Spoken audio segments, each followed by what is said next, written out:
محمد یا رب صلی بسم اللہ الرحمن الرحیم۔ سورہ حج کا رکوع نمبر 2 اور 17ویں پارے کا رکوع نمبر 9، اس کا مختصر لفظی ترجمہ مختصر گرامر کے ساتھ ہو چکا تھا۔ آج میں انشاءاللہ اس کی تفسیر شروع کروں گا۔ اعوذ باللہ من الشیطان الرجیم، بسم اللہ الرحمن الرحیم۔ وَمِنَ النَّاسِ مَن يَعْبُدُ اللَّهَ عَلَى حَرْفٍ، اور لوگوں میں بعض ایسے ہیں جو اللہ کی عبادت کرتے ہیں کنارے پہ رہ کے۔ آپ کو پتہ ہے اس سے پہلے رکوع میں اللہ نے قیامت کی ہولناکیوں کا تذکرہ کیا۔ اللہ نے یہ بتایا کہ اے لوگو، اگر تمہیں شک ہے کہ میں مردوں کو زندہ نہیں کروں گا تو دیکھو ہم نے تمہیں پیدا کیسے کیا ہے، مٹی سے نطفہ، نطفے سے گوشت، گوشت سے جمع ہوا خون، اس سے پھر گوشت، اور پھر ہم کیسے تمہیں بچہ بنا کے ماں کے پیٹ سے نکالتے ہیں۔ تو جو ذات یہ کام کر سکتی دوبارہ کیوں نہیں پیدا کر سکتی؟ پھر ہم مردہ زمین میں کیسے نباتات اگاتے ہیں؟ تو یہ ساری اللہ کی قدرت کی دلیلیں۔ اس کے بعد اللہ نے شکایت کی کہ لوگوں میں بہت سے ایسے لوگ ہیں جو خدا کے بارے میں بغیر دلیل کے جھگڑتے ہیں، نہ ان کے پاس کوئی آسمانی کتاب کی رہنمائی، نہ پیغمبروں کی رہنمائی، نہ عقل، پھر بھی خدا کی باتوں کا انکار کرتے ہیں۔ تو پھر اللہ نے دھمکی دی تھی کہ ایسے لوگوں کو میں آگ کا عذاب چکھاؤں گا۔ اب اگلے رکوع میں اللہ ان لوگوں کا تذکرہ کر رہے ہیں جو خدا کو مانتے ہیں، لیکن اتنا مانتے ہیں جتنا ان کا مفاد ہے، اتنی عبادت کرتے ہیں، یعنی خدا کو اتنا فالو کرتے ہیں جس میں ان کا دنیا کا فائدہ ہو۔ تو یہ لوگ بھی اللہ کے ہاں قابل اعتبار نہیں ہیں۔ تو اس کا تذکرہ کیا۔ وَمِنَ النَّاسِ، لوگوں میں بعض ایسے ہیں، مَن يَعْبُدُ اللَّهَ عَلَى حَرْفٍ، جو اللہ کی عبادت کرتے ہیں کنارے پہ کھڑے ہو کر۔ یہ کنایا ہے اصل میں، یعنی آپ کسی عمارت میں پورے بھی نہیں آ رہے اور پورے باہر بھی نہیں جا رہے، بیچ میں کھڑے ہوئے ہیں کہ بھئی وہاں اگر فائدہ ہوا تو اندر چلا جاؤں گا، فائدہ ادھر ہوا تو بھاگنے میں آسانی ہوگی۔ تو یہ سمجھانے کے لیے کہ وہ بھی اسلام کا ایک دائرہ ہے نا، تو اس کے کنارے پہ کھڑے ہوئے ہیں۔ فَإِنْ أَصَابَهُ خَيْرٌ، بس اگر ان کو کوئی خوشی پہنچے، بھلائی پہنچے، مثال کے طور پر منافقین کو مال غنیمت پہنچتا تھا، دیکھتے بھئی مسلمان بننے میں فتوحات زیادہ ہو رہی ہیں، تو اطمأن بہ، تو وہ مطمئن رہتا ہے اس اسلام پر، یعنی اگر فائدے پہنچتے رہیں تو وہ اللہ کی عبادت پر اور اس کی اطاعت پر مطمئن رہتا ہے۔ وَإِنْ أَصَابَتْهُ فِتْنَةٌ، اور اگر اسے کوئی آزمائش پہنچ جائے شریعت پہ چلنے میں، انقلب علی وجہہ، تو ایسا پلٹتے ہیں کہ جیسے اسلام سے کوئی تعلق ہی نہیں، اپنے چہرے کے بل پلٹتے ہیں۔ وہ چہرے کے بل پلٹنا ایسے کہلاتے ہیں، بالکل ایسے موو ہو جاتے ہیں وہ۔ تو یہ بھی نہیں کہ تھوڑا توقف ہو جائے۔ اللہ کہتے ہیں خسرت دنیا والآخرہ، یہ بھی دنیا اور آخرت میں دونوں میں خسارے میں۔ دنیا میں خسارہ کیوں؟ اس لیے کہ عدم اطمینان کی زندگی ہوگی۔ انسان کا جب ایک ہدف ہی نہیں ہوتا اور اس کا ایک ویژن ہی نہیں ہوتا، ایک کانسیپٹ، ایک نظریہ ہی نہیں ہوتا، تو کسی ایک جگہ ٹکتا نہیں ہے، اپنی زندگی کے سکون کو برباد کر دیتا ہے۔ اور آخرت کا تو ظاہر ہے، واضح ہے کہ آزمائشوں میں بھی اس کو چاہیے تھا اسلام کو فالو کرتا، اور خوشیوں میں بھی اس کو چاہیے تھا دین کو فالو کرتا۔ ذالک هو الخسران المبین، اللہ کہتے ہیں یہ بہت واضح خسارہ ہے۔ اب چونکہ قرآن کے اولین مخاطب تو مشرکین مکہ ہیں، عرب ہیں، تو اس لیے قرآن ان کی آگے مثال دے رہا ہے کہ یہ اسلام کی طرف آتے ہیں جب ان کو فائدہ ہے، نہیں تو یہ شرک کی طرف چلے جاتے ہیں۔ تو جب شرک کی طرف جاتے ہیں تو کیا کرتے ہیں؟ یدعو من دون اللہ، ایسا شخص اللہ کو چھوڑ کے پکارنے لگتا ہے، ماں، ان معبودوں کو، لا یضرہ، جو نہ ان کو نقصان پہنچا سکتے ہیں، وما، اور وہ معبود، لا ینفعہ، جو نہ ان کو فائدہ پہنچا سکتے ہیں۔ ایسے بیکار چیزوں کی صرف اس لیے کہ ظاہری طور پر کچھ فائدہ نظر آ رہا ہے۔ یہ مثال آج کے لوگوں پہ بھی صادق بیٹھتی ہے۔ آپ دیکھیں شعبدے بازوں کے پیچھے لوگ جانا شروع کر دیتے ہیں، حالانکہ پتہ ہے کہ یہ پیر، یہ فقیر، یہ عامل لوگ اپنا فائدہ نہیں کر سکتے، تو ہمیں فائدہ کہاں سے پہنچا سکتے ہیں؟ ان کی خود کی ٹانگ ٹوٹ جائے تو یہ جوڑ نہیں سکتے، یہ تو لوگوں کی پھونکے مار کے ٹانگیں کہاں سے جوڑیں گے یہ؟ تو یعنی کیسے انسان کی عقل اچک لی جاتی ہے شیطان کی طرف سے۔ تو اللہ فرماتے ہیں ایسے معبودوں کو پکارتے ہیں جو نہ فائدے کے نہ نقصان کے۔ ذالک هو الضلال البعید، یہ بہت بڑی گمراہی ہے، یعنی حق سے بہت دور کی گمراہی ہے، کیونکہ شرک سے بڑی گمراہی کوئی ہو نہیں سکتی۔ یدعو، یہ پکارتے ہیں، لمن، ایسی ذات کو، ضرہ، جن کا نقصان، اقرب من نفعہ، ان کے نفع سے زیادہ ہے۔ ان کا نفع کیا ہے کہ بھئی کلچر کو فالو کریں گے تو جیسے ہندو بتوں کو کیوں پوجتے ہیں؟ اس لیے کہ بھائی ہم اپنے کلچر پہ چلیں گے، خاندانی روایات پہ چلیں گے تو خاندان سے کٹیں گے نہیں، یہ فائدے ہیں شرک کے۔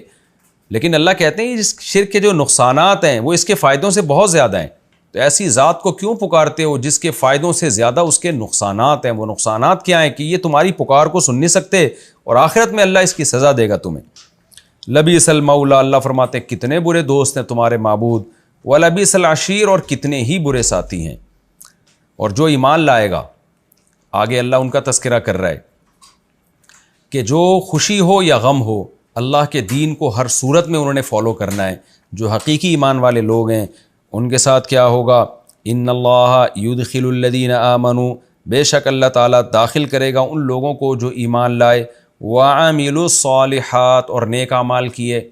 یعنی چاہے فتنہ نیک اعمال پہ چلنے میں فتنہ ہو رہا تھا یا نہیں ہو رہا تھا، انہوں نے اعمال نیک اختیار کیے تو اللہ ان کو داخل کرے گا جناتن، باغات میں، تجری من تحتها الانہار، جن باغات کے نیچے نہریں بہتی ہیں۔ اللہ نے جہاں جنت کا تذکرہ کیا تو نہروں کا تذکرہ کیا۔ دیکھیں عربی میں 3 لفظ استعمال ہوتے ہیں، ایک ہے حدیقہ، ایک ہے بستان، ایک ہے جنت۔ حدیقہ باغیچے کو کہتے ہیں چھوٹا سا، بستان جو بڑا باغ ہوتا ہے جس کو ہم اردو میں باغ کہتے ہیں، اور حدیقہ کو اردو میں باغیچہ، اور جنت بڑے بڑے گہرے باغات، جیسے ہم جاتے ہیں نا مری میں اور ناران کاغان میں، تو وہاں باغ نہیں ہوتے بلکہ وہ تو پوری ایک گرینری کا ایک نہ ختم ہونے والا ایک سلسلہ شروع ہوتا ہے جن کے نیچے نہریں بہہ رہی ہوتی ہیں۔ تو اللہ فرماتے ہیں ایسے باغات میں داخل کروں گا کہ جن کے نیچے نہریں بہتی ہوں گی۔ ان اللہ یفعل ما یرید، اللہ جس چیز کا ارادہ کرتا ہے اللہ اس کو کر گزرتا ہے۔ تو اللہ نے نیک لوگوں کے لیے جنت کا وعدہ کیا۔ آپ کو پتہ ہے نا پچھلے رکوع میں اللہ نے قیامت کی ہولناکیوں کا تذکرہ کیا اور نافرمانوں کی آگ کا تذکرہ کیا، اور پھر اللہ نے فرمایا تھا اللہ اپنے بندوں کے لیے ظالم نہیں ہے۔ تو یہ کیسے ہو سکتا ہے کہ نافرمانوں کو اللہ آگ کا عذاب دے اور فرمانبرداروں کو بہت بہترین بدلہ نہ دے؟ تو بہترین بدلہ جنت کی صورت میں ہے۔ اب چونکہ یہ سورہ حج بھی مکی صورت ہے، نبی صلی اللہ علیہ وسلم کا مقابلہ چل رہا تھا مشرکین مکہ سے، وہ ہر وقت کوشش میں لگے ہوئے تھے کہ اسلام پھیلے نہیں، لیکن روز بروز اسلام پھیلتا جا رہا تھا، نبی صلی اللہ علیہ وسلم کی مدد ہوتی جا رہی تھی، اسلام کا حلقہ وسیع ہوتا جا رہا تھا۔ تو ایسے مشرکین، ایسے کافر جو اسلام کو دیکھ کے جلتے تھے، یغیظ کا معنی جو اسلام گویا ان کو غصہ دلا رہا تھا کہ میں کیوں پھیل رہا ہوں، میں کیوں پھل رہا ہوں۔ تو اللہ نے ان لوگوں کو مایوس کرنے کے لیے کہا کہ دیکھو تم یہ چاہتے ہو کہ اسلام ختم ہو جائے اور خدا جو ہے وہ پیغمبر کی مدد چھوڑ دے، تو جو شخص بھی یہ چاہتا ہے کہ اللہ محمد صلی اللہ علیہ وسلم کی مدد چھوڑ دے، تو اللہ اسے ایک طریقہ بتا رہے ہیں مایوس کرنے کے لیے کہ بھائی دیکھو یہ تو جب تک آسمان سے وحی پیغمبر پر آئے گی تو مدد ہوتی رہے گی۔ اللہ نے وحی نازل اس لیے کی ہے تاکہ یہ وحی کا پیغام دنیا تک پہنچے۔ تو تمہارے پاس اگر یہ طریقہ ہے نا کہ تم رسی آسمان تک باندھو اور رسی پہ چڑھ کے وحی کا سلسلہ ہی کاٹ ڈالو، تو جا کے وحی کا سلسلہ کاٹ ڈالو، اس سے کیا ہوگا؟ وحی بند ہو جائے گی اور اللہ پھر محمد صلی اللہ علیہ وسلم کی مدد کرنا اور آپ کے ذریعے لوگ اپنا پیغام لوگوں تک پہنچوانے کا عمل چھوڑ دے گا۔ ظاہر ہے ایسا ہو نہیں سکتا، تو جب یہ نہیں ہو سکتا، اوپر سے وحی کا سلسلہ نہیں بند ہو سکتا، تو پھر تم پیغمبر صلی اللہ علیہ وسلم کو شکست بھی نہیں دے سکتے، کیونکہ جو کچھ نبی کر رہے ہیں وہ تو خدائی تعلیمات کی بیس پہ کر رہے ہیں، یہ تو خدا کروا رہا ہے، تو خدا آپ کو بچائے گا بھی اور اللہ آپ کو دنیا میں غالب بھی کرے گا۔ تو اس لیے اللہ نے فرمایا من کان یظن ان لن ینصرہ اللہ فی الدنیا والآخرہ، جو شخص یہ سمجھتا ہے کہ اللہ پیغمبر صلی اللہ علیہ وسلم کی دنیا اور آخرت میں مدد نہیں کرے گا، یعنی اس بات کا امکان ہے کہ اللہ مدد نہ کرے، اور وہ اس کا یہ خیال ہے کہ اللہ تعالیٰ مدد چھوڑ دے گا، اور جیسے مشرکین کا یہ خیال تھا یہ وقتی ہے اور یہ سب ختم ہو جائے گا، تو اللہ کہیں گے کہ وہ تجربہ کر کے دیکھ لے، اوپر جا کے وحی کا سلسلہ کاٹ دے۔ اگر کٹ جاتا ہے تو اس کا مطلب واقعی اللہ مدد نہیں کرے گا، اور یہ وحی کا سلسلہ نہیں کٹتا تو تمہارا گمان غلط ہے، تم یہ جو کہہ رہے ہو اللہ مدد نہیں کرے گا یہ غلط سوچ ہے تمہاری۔ فَلْيَمْدُدْ بِسَبَبٍ إِلَى السَّمَاءِ، اللہ کہتے ہیں ایک سبب لے کے، یعنی رسی لے کے آسمان تک کھینچ ڈالے، ثُمَّ لْيَقْطَعْ، پھر وہاں جا کے سلسلہ ختم کرے یہ سارا، فَلْيَنظُرْ، پھر دیکھے، هَلْ يُذْهِبَنَّ كَيْدُهُ، کیا اس کی یہ جو تدبیر ہے یہ لے گئی ہے ماں اس چیز کو، یغیظ، جو اس کو غصے میں ڈال رہی ہے، اس کو غصے میں کیا چیز ڈال رہی ہے؟ اسلام پھیل رہا ہے، تو کیا اسلام کا پھیلنا بند ہو جائے گا اس تدبیر سے؟ یہ غور کر کے دیکھ لے۔ وَكَذَلِكَ أَنزَلْنَاهُ آيَاتٍ بَيِّنَاتٍ، اسی طرح ہم نے واضح نشانیاں، واضح آیات نازل کی ہیں، یعنی قرآنی آیات۔ وَأَنَّ اللَّهَ يَهْدِي مَن يُرِيدُ، اور اللہ اسی کو ہدایت دیتا ہے جو چاہتا ہے۔ یرید کا دو مطلب ہو سکتے ہیں کہ اللہ اسی کو ہدایت دیتا ہے جس کو اللہ چاہتا ہے، دوسرا مطلب یہ کہ اللہ اسی کو ہدایت دیتا ہے جو خود چاہتا ہے ہدایت. دونوں مطلب کا ایک ہی مطلب نکلے گا. ظاہر ہے اللہ بھی اسی کو چاہتا ہے جو خود چاہتا ہے ہدایت. اور یعنی جب تک تم چاہو گے نہیں اللہ ہدایت دے گا نہیں. یعنی دلائل تو اللہ دیتا رہے گا لیکن ہدایت اسی کو ملے گی جو چاہتا ہو کہ مجھے سیدھا راستہ ملے. آگے اللہ تعالیٰ اہل ایمان کی تسلی کے لیے آیت نازل کی اللہ نے کہ دیکھو پریکٹیکلی جو فیصلہ ہے, عملی جو فیصلہ ہے وہ قیامت کے دن ہوگا. ابھی تو دلائل کی دنیا میں فیصلہ ہوگا, جو ماننا چاہے گا مانے گا, نہیں ماننا چاہے گا نہیں مانے گا. اصل فیصلہ قیامت کے دن ہوگا. دنیا میں جتنے اس وقت مشرکین یعنی مکہ اور مدینہ میں مذاہب تھے اللہ نے ان سب کا تذکرہ کیا. ان الذین آمنوا والذین ہادوا, بے شک وہ لوگ جو ایمان لائے اور جو یہودی ہیں, والصابئین جو بھی کسی بھی مذہب سے باغی ہو کر باطل مذہب انہوں نے اختیار کیا, والنصارى اور عیسائی, والمجوس اور آگ کی پوجا کرنے والے, والذین اشرکوا اور عام مشرکین جو شرک کرتے ہیں بتوں کی پوجا کرتے ہیں. ان اللہ یفصل بینہم یوم القیامہ, اللہ کسی کو بھی ایسے چھوڑے گا نہیں, قیامت کے دن سب کے درمیان اللہ فیصلہ کر دے گا. ان اللہ علی کل شیء شہید, اللہ ہر چیز پر گواہ ہے. دنیا میں تو سب مذاہب چل رہے ہیں لیکن اللہ قیامت کے دن دودھ کا دودھ اور پانی کا پانی کر دے گا. آگے اللہ تعالیٰ شکایت کرتے ہیں انسان سے کہ دیکھو انسان تم نے جو مختلف قسم کے مذاہب گڑھ لیے ہیں یہ تو تمہاری اپنی پیداوار ہے. اس کائنات کا میں رہنے کا تقاضا یہ تھا کہ کائنات کی ہر چیز جیسے خدا کے حکم کے تابع ہے تو تمہیں بھی خدا سے پوچھنا چاہیے تھا کہ صحیح کیا ہے غلط کیا ہے, اس کے فرما بردار بن کے رہنا چاہیے تھا تمہیں. تو اس لیے اللہ نے آگے دلیل دی, الم تر ان اللہ, اے مخاطب کیا تو دیکھتا نہیں ہے کہ اللہ تعالیٰ وہ ذات ہے, یسجد لہ من فی السماوات ومن فی الارض, کہ جو کچھ مخلوق آسمانوں میں اور زمین میں سب اسی کو سجدہ کر رہے ہیں. دیکھیں سجدہ کرنا یہ کنایا ہے انقیاد اطاعت سے, کہ آسمان کی اور زمین کی ہر مخلوق چاہے وہ جانور بھی کیوں نہ ہو وہ سب خدا کے حکم کے کو فالو کر رہے ہیں. یعنی جس راستے پہ خدا نے ان کو ڈال دیا وہ چلتے چلے جا رہے ہیں, اگرچہ وہ اضطراری ہیں. اضطراری کا مطلب اپنا اختیار نہیں ہے ان کا لیکن وہ تابع ہو چکے ہیں. تو انسان کو چونکہ اللہ نے اختیار دیا ہے اس لیے کچھ انسان تابع ہیں کچھ تابع نہیں ہیں. تو جب ساری کائنات اللہ کے تابع ہے تو انسان کو بھی چاہیے تھا کہ سارے انسان اللہ کے تابع ہو جائیں. تو سجدہ میں چونکہ انسان سامنے سر رکھ کے مکمل فرما بردار بن جاتا ہے تو یہ مکمل فرما برداری کو سجدے کے لفظ سے تعبیر کیا. اے مخاطب کیا تو دیکھتا نہیں ہے کہ اللہ وہ ذات ہے جس کے لیے آسمانوں اور زمین کی مخلوق اس کے سارے اس کے فرما بردار ہیں. والشمس والقمر, سورج اور چاند بھی اس کو سجدہ کرتے ہیں. کیا مطلب مکمل اس کے فرما بردار ہیں. والنجوم اور ستارے بھی, والجبال اور پہاڑ بھی, اور درخت بھی اور چوپائے بھی, وکثیر من الناس اور بہت سے لوگ بھی. یعنی جو نافرمان اللہ ان کو خطاب کر رہے ہیں کہ انسانوں میں بھی سارے سرکش نہیں ہوتے, تو ان لوگوں کی فہرست میں کیوں نہیں آ جاتا جو خدا کو مان کے چلتے ہیں, خدا کی مان کے چلتے ہیں. وکثیر حق علیہ العذاب, لیکن انسانوں میں بہت سے ایسے بھی ہیں جن پر عذاب ثابت ہو چکا ہے, وہ خدا کو سجدہ نہیں کرتے یعنی اس کی فرما برداری نہیں کرتے. ومن یہن اللہ فما لہ من مکرم, واقعی جس کو اللہ رسوا کر دے اس کو کوئی عزت دینے والا نہیں ہے. تو یہ وہ انسان ہیں جن کو خدا نے ذلیل کر دیا ہے, جو خدا کو سجدہ نہیں کر رہے, جو خدا کی مکمل اطاعت نہیں کر رہے. تو یہ وہ لوگ ہیں جن کی مقدر میں رسوائی ہے. ان اللہ یفعل ما یشاء, اللہ جو چاہتا ہے کر گزرتا ہے. تو اللہ نے ان بدبختوں کو کی رسوائی کا فیصلہ کر لیا, لہذا یہ رسوا ہوں گے. ہادانی خصمانی, پیچھے جو مختلف مذہبوں کا ذکر تھا نا, ایمان والے یہودی عیسابی نصارہ, اس میں اللہ ایمان والوں کو اور دیگر تمام مذاہب کو الگ کر کے دو قسم قرار دیتے ہیں کہ ہادانی خصمان, یہ دو جماعتیں, ایک طرف اسلام اور ایک طرف اسلام کے علاوہ جتنے بھی مذاہب ہیں. تو اللہ کہتے ہیں یہ دو جماعتیں تمہارے سامنے, اختصموا فی ربہم, یہ اپنے رب کے بارے میں جھگڑا کر رہے ہیں. عیسائی کہتے ہیں عیسیٰ خدا کے بیٹے, یہودی کہتے ہیں کہ اللہ نے موسیٰ کو پیغمبر بنایا, عیسیٰ کو نہیں بنایا, اور مشرکین مکہ کہتے ہیں یا آج کے ہندو کہتے ہیں کہ جو خدا ہے اس نے ان بتوں کی بھی عبادت کی ہمیں اجازت دی ہے. تو جو بھی مذاہب کا اختلاف ہے وہ تو اصل میں خدا کے بارے میں ہے, خدا کی تعلیمات کے بارے میں. اللہ کہتے ہیں یہ سب رب کے بارے میں جھگڑا کر رہے ہیں. فالذین کفروا, لیکن جو انکار کرے گا نا, جو اوریجنل خدائی تعلیمات ہیں ان سے جو انکار کرے گا, انجام بہت بھیانک ہوگا. یعنی اس اختلاف کو تم ہلکا مت سمجھو, قرآن یہ بتانا چاہ رہا ہے.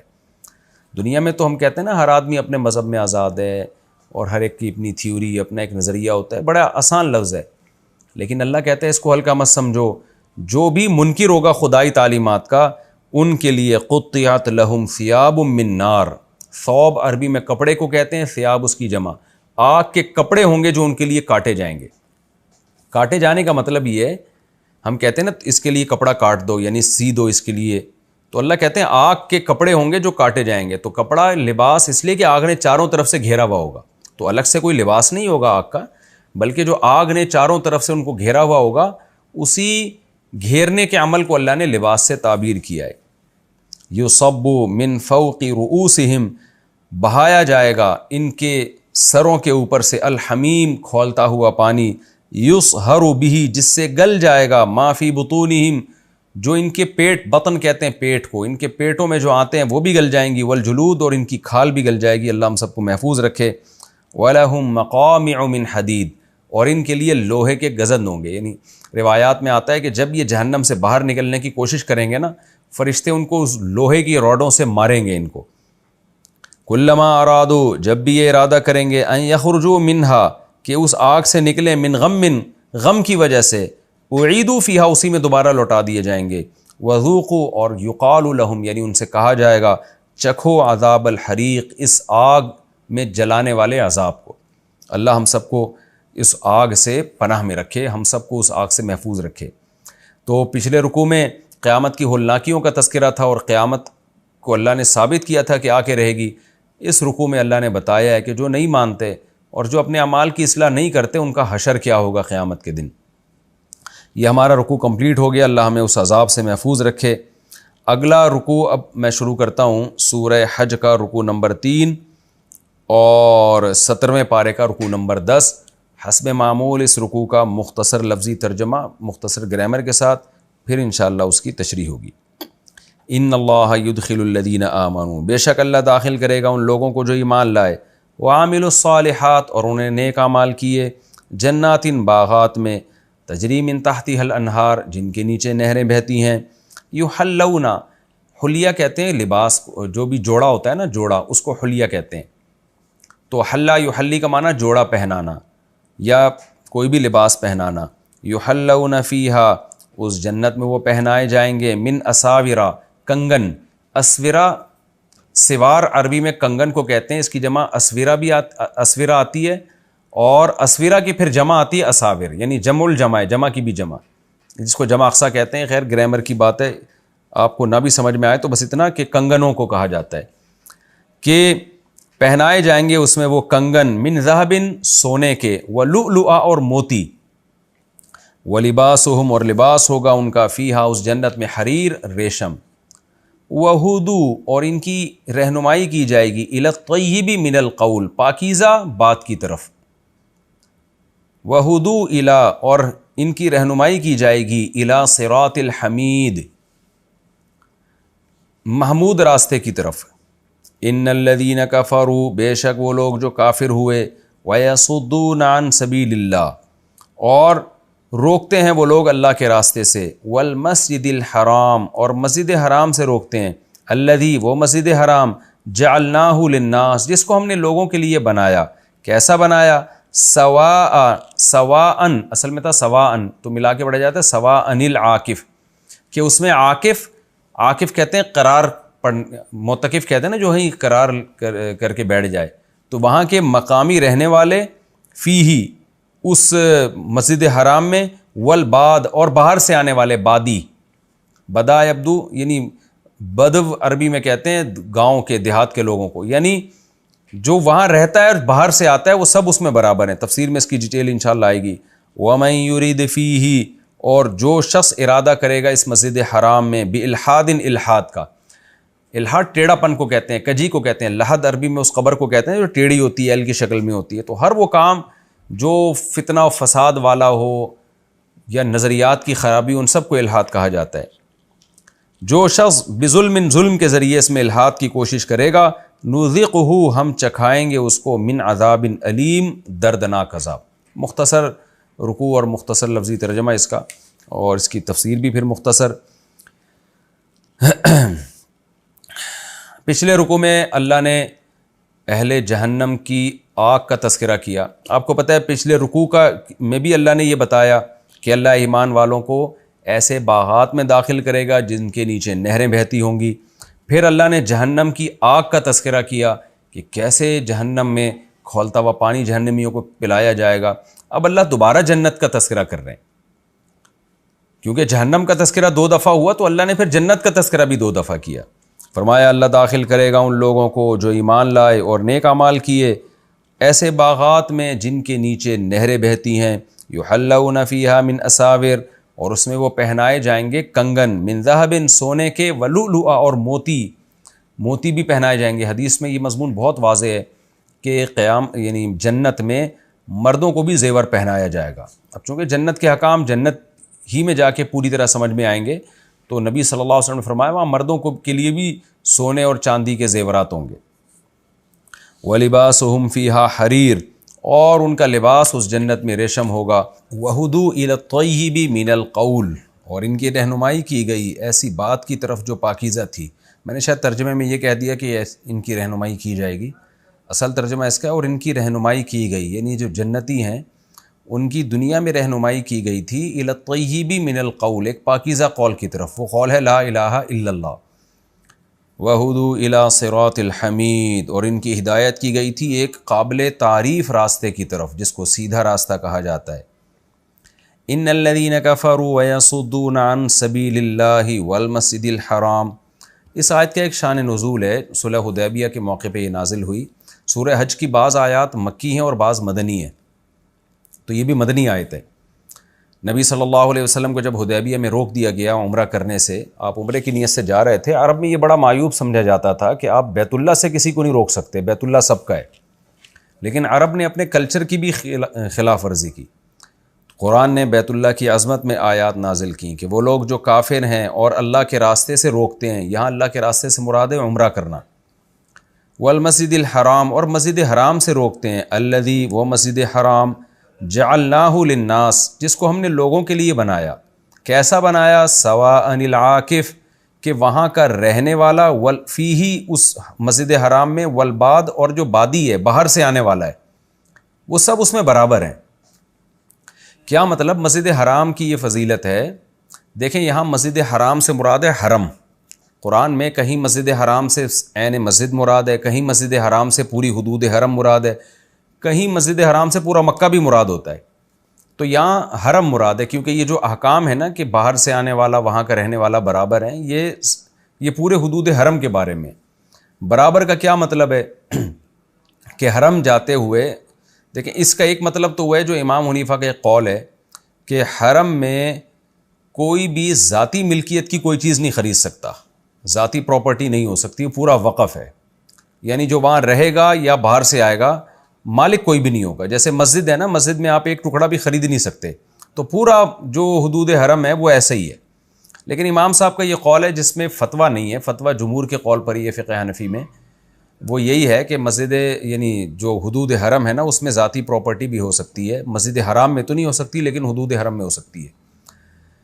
تو کیا مطلب ہوا؟ باہر سے آنے والے اور اندر رہنے والے برابر ہیں، یعنی مسجد میں آنے کا، مسجد میں نماز پڑھنے کا، طواف کرنے کا حق یہ سب کو برابر ہے۔ راستوں پہ کوئی قبضہ نہیں کر سکتا کہ جی آپ کہیں میرا چونکہ یہاں گھر ہے تو آپ نے ایک بنگلے پہ یعنی ایک راستے پہ قبضہ کر لیا کہ میں باہر سے کسی کو نہیں آنے دوں گا، یا جو اندر رہتے ہیں ان کو خصوصی پروٹوکول دیا جا رہا ہو مسجد میں جانے کے لیے، باہر والوں کے لیے دروازے بند کیے جا رہے ہوں۔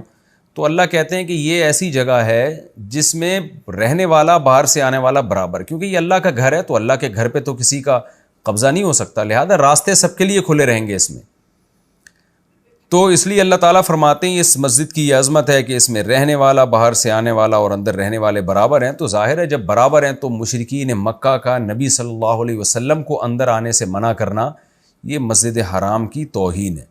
وَمَن يُرِدْ فِيهِ بِإِلْحَادٍ، اللہ فرماتے ہیں جو بھی اس میں ظلم کے ساتھ الحاد کا ارادہ کرے گا۔ ظلم کے ساتھ الحاد کا مطلب یہ ہے کہ ایک نادانستہ طور پر کوئی غلط کام ہو گیا، وہ معاف ہے، لیکن یہاں ظلم کا مطلب جان بوجھ کر غلط ارادے سے جو یہاں الحاد کرے گا، الحاد کا مطلب کوئی بھی بے دینی کا کام کرے گا، نُذِقُهُ مِنْ عَذَابٍ أَلِيمٍ، ہم اس کو دردناک عذاب چکھائیں گے۔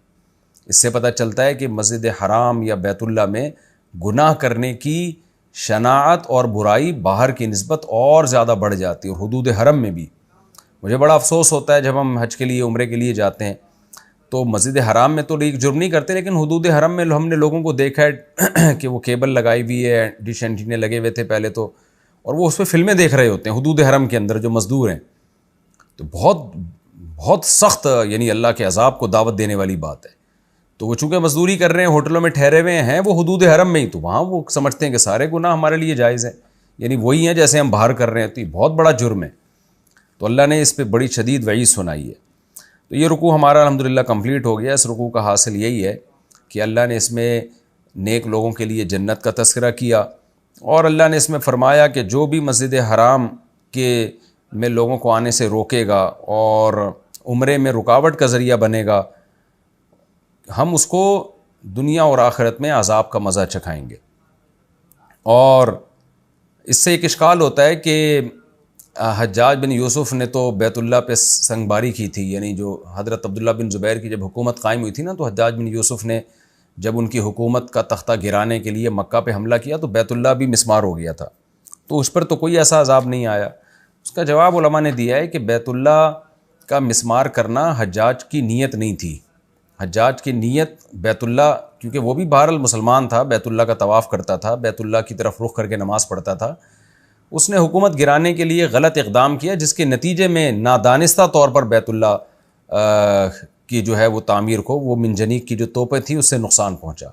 تو اس لیے قرآن میں الفاظ ہیں وَمَن يُرِدْ فِيهِ بِإِلْحَادٍ بِظُلْمٍ، جو جان بوجھ کر یہ کرے گا، یعنی بیت اللہ کی توہین کرے گا، شاعر اللہ کی توہین کرے گا، اس کے لیے دردناک عذاب ہے۔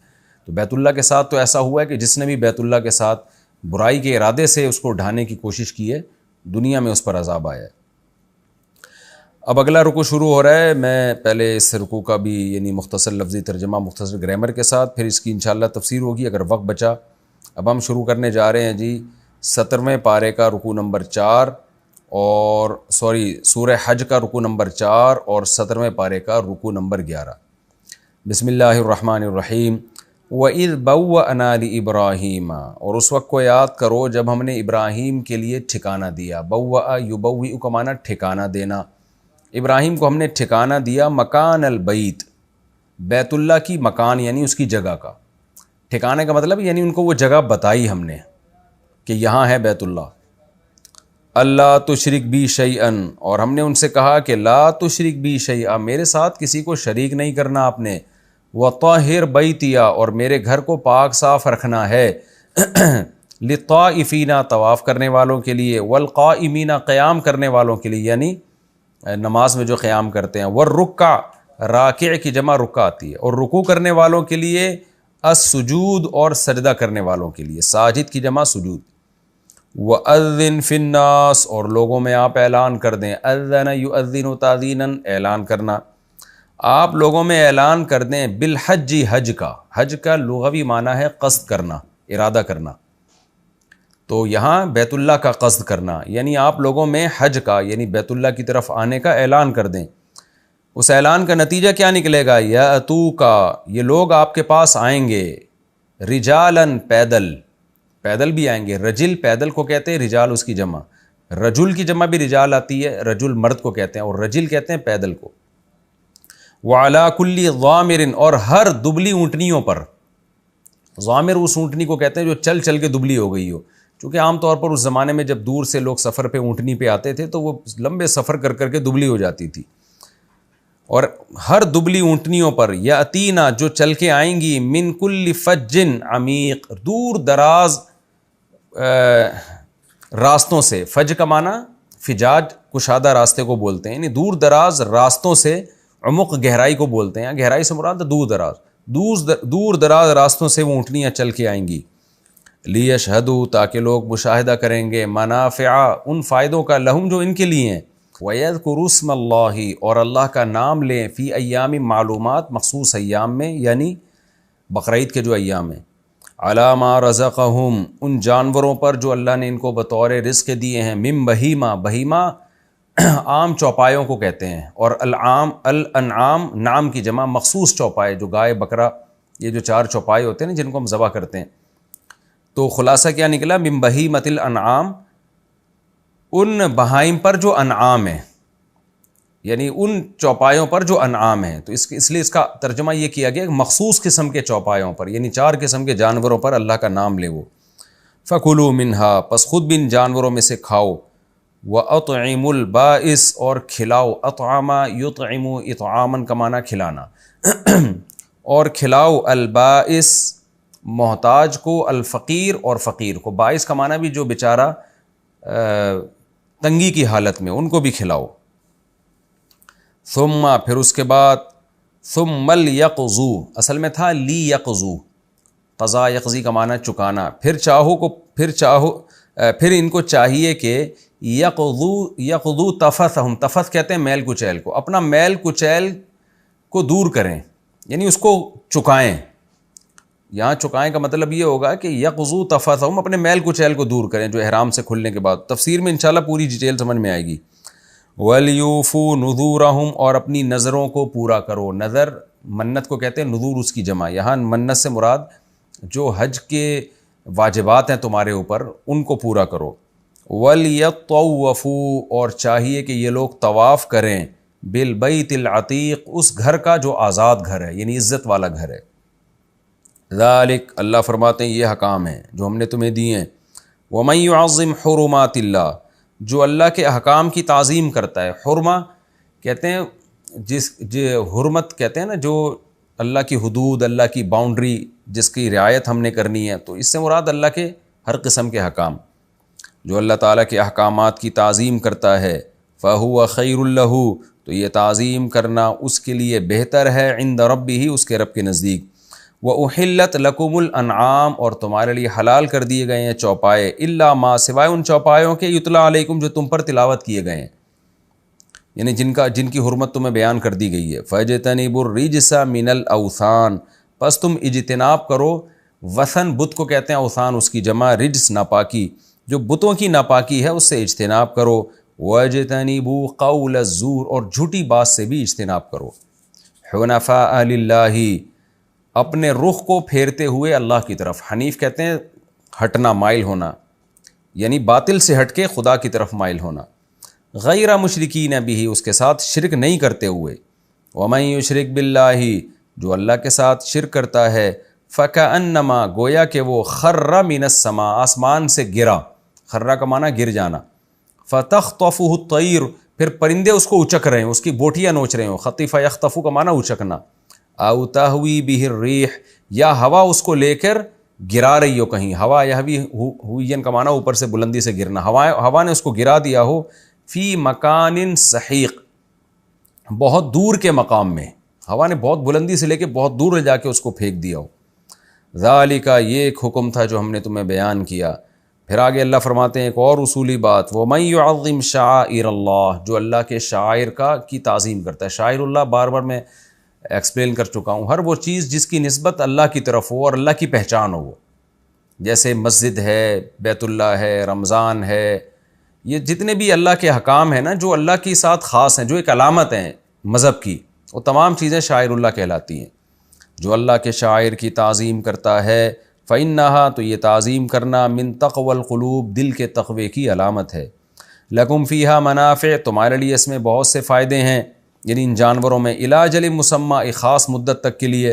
ثُمَّ مَحِلُّهَا، پھر ان جانوروں کا ٹھکانہ إِلَى الْبَيْتِ الْعَتِيقِ، بیت اللہ ہے جو آزاد ہے. تفسیر میں انشاءاللہ اس کی ڈیٹیل آئے گی. یہ جی ہمارا مختصر لفظی ترجمہ ہو گیا. اب میں اس کی تفسیر کی طرف جاتا ہوں، کیونکہ بیت اللہ کا تذکرہ آیا نا پچھلے رکوع میں. بیت اللہ جانے سے مشرکین نے روک دیا، تو اب اللہ تعالیٰ بیت اللہ کی عظمت بیان کر رہے ہیں. اللہ تعالیٰ چاہتے ہیں دنیا میں توحید ہو، اللہ کی عبادت ہو، تو بیت اللہ اس عبادت کا مرکز ہے. تو اللہ بیت اللہ کی ہسٹری بیان کر رہے ہیں کہ اس وقت کو یاد کرو جب ہم نے ابراہیم کو بیت اللہ کا ٹھکانہ دکھایا کہ یہ ہے اللہ کا گھر، یہاں اپنے اللہ کا گھر بنانا ہے. تو یہ جو بیت اللہ بنا ہوا ہے، یہ انسان کی اختراع نہیں ہے. دنیا میں جتنی بھی مذہبی عبادت خانے لوگوں کے گڑے ہوئے ہیں، لوگوں نے بنا دیے. لیکن اللہ کہتے ہیں دیکھیں، اگر انسان نے بیت اللہ کو خود اپنی رائے سے گڑھا ہوتا نا، تو کبھی بھی مکہ میں نہ کرتا وہ یہ کام. کیونکہ کسی انسان کا دماغ ایسی بیابان زمین کی طرف جا ہی نہیں سکتا. آپ اگر خود سے کوئی عبادت گاہ بنانا چاہیں گے، ایسی لوکیشن پہ تھوڑی بنائیں گے جہاں آپ کو پتہ ہے کوئی آ ہی نہیں سکتا. اتنے بڑے بڑے ریگستان، نہ گھاس کا تنکا نہ پانی. تو اللہ نے ایسی جگہ ابراہیم علیہ السلام کو دی تاکہ لوگوں کو یقین آ جائے یہ انسان کی سلیکشن نہیں ہے، خدا کی سلیکشن ہے۔ تبھی کہتے ہیں نا یہ روایات میں ابراہیم علیہ السلام نے اللہ سے پوچھا، بعض روایات میں تاریخی روایات ہیں کہ میں جب اعلان کروں گا کہ یہاں حج کے لیے آؤ تو کون آئے گا، میرا اعلان سنے گا کون؟ تو اللہ نے کہا کہ میں آپ کی آواز کو پوری دنیا کے کونے کونے پہنچا دوں گا۔ تو یہ خود اس کی علامت ہے کہ یہ ابراہیم علیہ السلام کی سلیکشن نہیں ہے، یہ خدا کی سلیکشن ہے۔ اور اس وقت کو یاد کرو جب ہم نے ابراہیم کو حکم دیا، ابراہیم کو ٹھکانہ بتایا بیت اللہ کا، لیکن ان کو ساتھ ساتھ کہہ دیا لا تشرک بی شیئا، میرے ساتھ شرک نہیں کرنا۔ دنیا میں بیت اللہ اور بیت اللہ سے منسلک جتنی مسجدیں ہیں جن کا رخ بیت اللہ کی طرف ہے، یہ واحد عبادت گاہیں جہاں شرک نہیں ہوتا۔ اس کے علاوہ دنیا میں ہر عبادت گاہ میں شرک ہے، کہیں بھی آپ دنیا میں چلے جائیں خدا کے علاوہ بھی بہت سوں کو پکارا جا رہا ہے۔ تو یہ بیت اللہ کی خاصیت ہے۔ اللہ کہتے ہیں میں نے حکم دیا کہ آپ نے میرے ساتھ شریک نہیں کرنا، وطہر بیتی للطائفین والعاکفین، اور میرے گھر کو آپ نے پاک صاف رکھنا ہے طواف کرنے والوں کے لیے، قیام کرنے والوں کے لیے، رکوع اور سجود کرنے والوں کے لیے۔ یہ تو نماز کا حکم بتایا، اور ایک حج بھی ہوگا۔ وَأَذِّن فِي النَّاسِ بِالْحَجِّ، میرا گھر ہے تو میں چاہوں گا لوگ میرے گھر کی زیارت کے لیے آئیں، مخصوص ارکان ادا کر کے عبادت کریں۔ تو آپ نے لوگوں میں اعلان کر دیا، پوری دنیا کے تمام انسانوں کو حج کا اعلان کرنا ہے۔ اس کا نتیجہ کیا نکلے گا؟ یاتوک رجالا، اے ابراہیم یہ تیرے پاس آئیں گے۔ تیرے پاس کا مطلب تو چونکہ یہاں ہے تو بیت اللہ کی طرف آئیں گے۔ اس سے پتہ چلتا ہے کہ 4000 سال پہلے ہی حج شروع ہو چکا تھا۔ رجالا، پیدل بھی آئیں گے، وعلی کل ضامر، اور ہر دبلی اونٹنی پہ سوار ہو کے بھی آئیں گے، کیونکہ اس زمانے میں اونٹنیاں چل چل کے دبلی ہوتی تھی، اس لیے ذکر کیا، یعنی سواریوں پہ سوار ہو کے بھی آئیں گے۔ ایسی اونٹنیاں یاتین من کل فج، جو ہر طرح کے راستوں سے آئیں گی، عمیق دور دراز راستے، کہاں کہاں سے دنیا آئے گی۔ لیشہدوا منافع لہم، کیا کریں گے؟ یہاں آ کے اپنے فائدوں کو دیکھیں گے، روحانی فائدے بھی اور جسمانی فائدے بھی۔ اصل تو مقصد روحانی فائدے ہے، عبادت میں ان کو ایک روحانیت ملے گی، خدا کا قرب حاصل ہوگا، یہ فائدے ان کو ملیں گے یہاں پہ، زمزم پئیں گے۔ اور جسمانی فائدے کیا؟ تجارت بھی ہوگی، یہ ضمناً ہوگی۔ اصل مقصد تجارت نہیں ہونا چاہیے حج میں، اصل مقصد ہے عبادت۔ وَيَذْكُرُوا اسْمَ اللَّهِ، پھر وہ اللہ کا نام لیں گے، فی ایام معلومات، خاص ایام میں، یعنی یہاں کے پھر جانوروں کو بھی ذبح کریں گے اللہ کے نام، کیونکہ ابراہیم علیہ السلام نے اپنے بیٹے کو ذبح کیا تھا تو یہ جانور کو ذبح کریں گے۔ لاکھوں کروڑوں جانور بیت اللہ جاتے ہیں اور ہر سال ذبح ہوتے ہیں، کتنا یعنی ایک اللہ کا ایک حکم ہے جو اس وقت سے زندہ کیا جا رہا ہے۔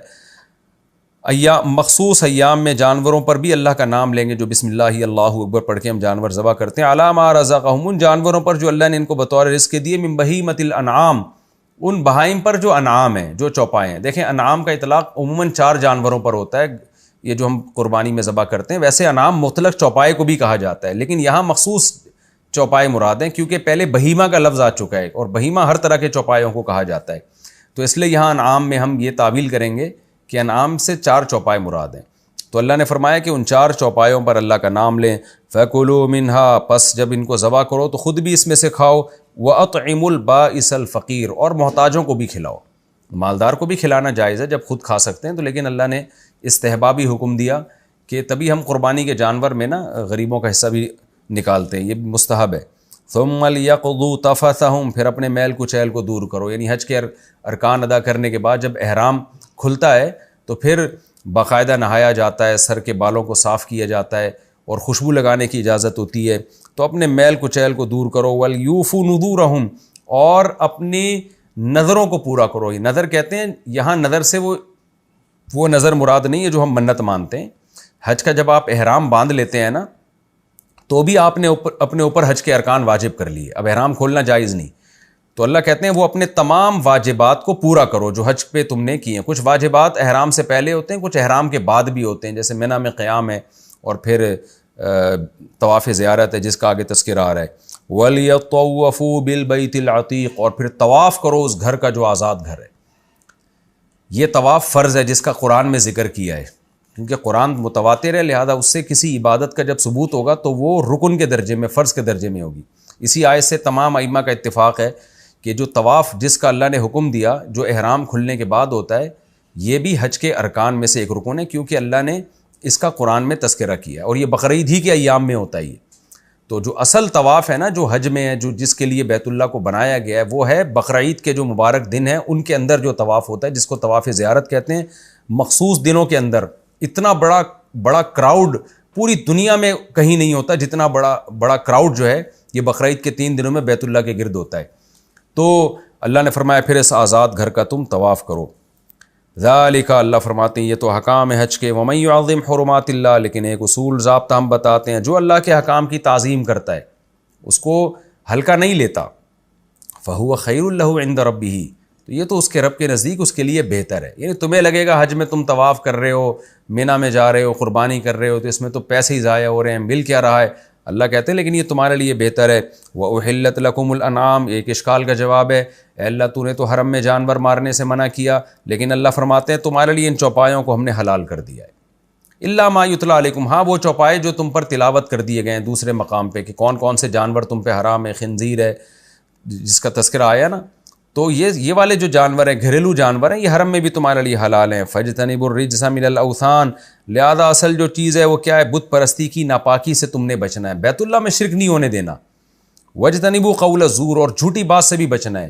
وہ جھوٹی بات جو مشرکین کیا کرتے تھے، شرک کی باتیں، کہ اللہ نے ہمیں جب وہ طواف کرتے تھے نا تو کہتے تھے لبیک لا شریک لک لبیک، اے اللہ تیرے ساتھ کوئی شریک نہیں ہے، الا شریکن تملکہ، سوائے اس شریک کا جس کا تو مالک ہے یا تو نے اس کو ملکیت میں اپنے ساتھ شریک کیا ہے. اس طرح کے الفاظ اپنے ساتھ ایڈ کر دیا کرتے تھے.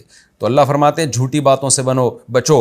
حنفاء للہ، اللہ کی طرف مائل رہو، غیر مشرکین بھی، اس کے ساتھ شرک نہیں کرنا. حج کے ایام میں کہیں بھی ایک دفعہ اللہ کے سوا کسی کو نہیں پکارنا تم نے، خالصتاً ہر موقع پہ یا اللہ مدد. آگے اللہ فرماتے ہیں جو اللہ کے ساتھ شریک کرتا ہے وہ ایسا ذلیل ہو گیا. ایک مثال دی ہے کیونکہ اشرف المخلوقات ہے نا، جو شرک کرے گا وہ مخلوق کو پکارے گا، تو مخلوق میں تو سب سے افضل انسان ہے، تو انسان اپنے سے گھٹیا کو پکار رہا ہے. تو اللہ کہتے ہیں ایسا ذلیل ہو گیا جیسے آسمان کی بلندی سے نیچے گرا اور پرندوں نے اس کو نوچنا شروع کر دیا، یا ہوا نے پہاڑ کی بلندی سے اس کو اٹھا کر دور دراز علاقے میں زمین پہ پٹک دیا. تو جو اتنی بلندیوں سے نیچے گرے گا اس کی کیا حالت ہوگی. تو شرک کرنے والا توحید کی بلندیوں سے ذلت کی پستیوں میں گرتا ہے.